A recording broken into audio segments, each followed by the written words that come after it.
With Georges Laraque in his trading card store in Montreal, Canada. Thanks for doing this interview. Why did you decide to open this store?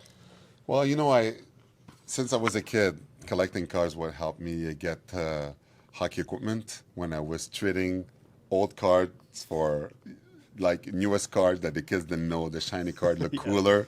And with the old cards I get from their parents, I'd buy hockey gears with it. So I figured since it was a big passion of mine when I was a kid, a friend of mine approached me to jump in with him in this business, and since I had so many good memories when I was a child, I was like, why not? Let's go. And we're having fun ever since. How long has the store been open for? 3 years. 3 years now, here in Laval. Yeah. And you live out just outside Laval, you're mentioning as well? Yeah, an hour away in South Shore, taking the bridge, and it takes a while, but it's worth it. And what I've learned for you off camera is that you do 10 million different things. This is one of many. Yeah. Why do you keep so busy, and why are you working for the Canadians, the Oilers, and MLS, and a radio show, and charities? You're the most busiest man in the world. I'm hyperactive. I can't sit still. I'm not a guy that could sit in front of TV and watch TV all day long. I have to move. I have to work. I don't know. I can't explain it. I just love it. And my mom always said, when are you going to rest? I said, I'm going to rest when I'm in my coffin.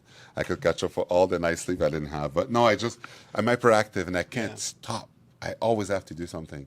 And it's just always been in my DNA since I was a kid. In terms of hockey, you're obviously retired now, but do you feel like you need to stay connected to the game as much as possible? Did you ever feel you needed maybe a break from hockey? Well, I have a break from hockey because I'm not fighting anymore. Right. You remember the hardest part of hockey was fighting. Yeah. And I was a tough guy, which is the toughest job in professional sports. So the fact that I'm not fighting anymore and I covering hockey, it's so much easier, because now I'm not getting hit in the head and I'm not punching anyone. So now I'm just relaxing. It's so much stress in my career what I was doing that now. Am I overworking now? Yeah, by choice, because I want to, for fun. But again, it's nearly not the same pressure as when I was playing, because going night in, night out against like big, tough heavyweights, it was nuts. And I'm so glad today never suffered a concussion, and I feel good. Amazing. And it wasn't just any heavyweights. You're talking about the best of the best. Bob Probert, Tony Twist. And there's an incredible article that just came out. You did an interview about the mental toll on fighting. And what I found was so interesting is the anxiety and the stress about thinking about the guy you got to fight that week. And that toll is almost more than the fighting itself. Yeah, it's so hard to understand. I know people that have never done this. You look at fighting on TV, you're like, it's so easy. I would beat him up. I would do this. I'd do that. It's one thing to say that, but just realize that when you step on the ice, someone wants to kill you. You could die. You could die. You could die in a fight. It's like you have no gloves, nothing. And at the end of the fight, you could hit your head on the ice. There's so many things that could happen. If you lose too many times, you could lose your job. It is so dangerous, and it crosses your mind. The fact they could die crosses your mind when you fight.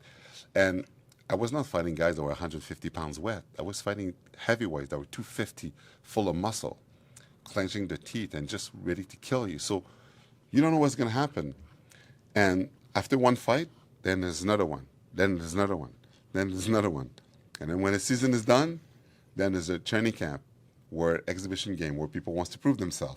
You have to go through exhibition game, then regular season, and then you have to go through that again and again and again. After you go crazy sometimes. So even in the off season, you're thinking about the upcoming season, that you have that stress about. In the off season, no. But just before training camp, yes. Right, yeah. Training camp is the worst part, because in training camp you'll be facing guys that won't play in the NHL, but are just there to try to make the team, fighting wise, and it's open field day. Yeah. You go in there and you're going to fight guys that won't actually play in the NHL, but want to make a name on you. So because I had a good reputation, I became a target. And then people were like, if I beat Laraque, I have a spot. So you know how much pressure that I have? It was insane, man. It's so not me as a human being. I can't believe that I did this. I hated it.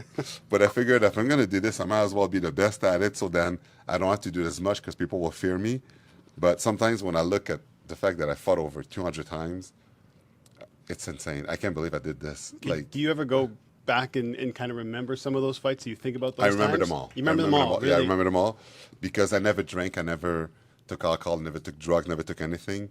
I lived a pretty healthy lifestyle, yoga and meditation and stuff. So, some of my peers, unfortunately, today have a health problem, shaking a bit, loss of memories and this stuff because of concussion and stuff. But no, I feel one of my biggest victory other than just making it to the NHL is the fact that with all these fights, junior hockey, I remember hockey in the NHL, I have no sequels, nothing, no brain trauma, nothing. I even, when we lost a couple of our tough guys that passed away, and Belak, Ripken, Bugard, Probert, I went to an institute to do to get my brain study to see if I had any problems that I didn't know of and stuff. So they tested my brain and my IQ for like 10 hours. I did full testing, and they said my brain was as healthy as a teen. No brain trauma, no blood trauma, nothing. My IQ was above average, and they couldn't believe it. They said, analyzing your brain, we can't believe that you were a fighter. Like, how shocking is that to you to hear man, that, right? 200 fights against 250 pounders. But I never got a concussion, right? And then I barely got hit to the head, so I suspected because how I felt that I was going to be fine. But again, you never know. But I did this because I was worried. I was like, if my brain starting to having those CT, like, CT. the degenerative problems, right? You want to know, right? To know if you could do something for it. But I can't believe that I'm as healthy as I've never fought. So this is awesome. And some of my friends that did the job, they don't feel as good today, and I feel bad for that. But nobody put a temple in my head to force me to fight. Right? It was a choice that I make. I assume it. Yes, it is dangerous. And I'm glad that I came out pretty healthy after all this, because I was a gladiator for so long. I can't believe incredible. it. I love how you describe in the article too. It's warriors, it's gladiators going out there. Now in the NHL, the enforcer role is almost like non-existent. Maybe Ryan Reeves is probably the only one. Ryan Reeves, Lucic, and McDermott, and Delorier. How would Georges Laraque fare in the NHL now? With one hand behind my back, I could beat anyone that is in the league today. I would yawn before every fight, and I would not take afternoon naps, and I would go to a movie at night. I would skip curfews or whatever, because I would have a field day every day, every game. I would challenge the bench. I would challenge everyone, because there's no one left. It would be so easy. I would just have fun.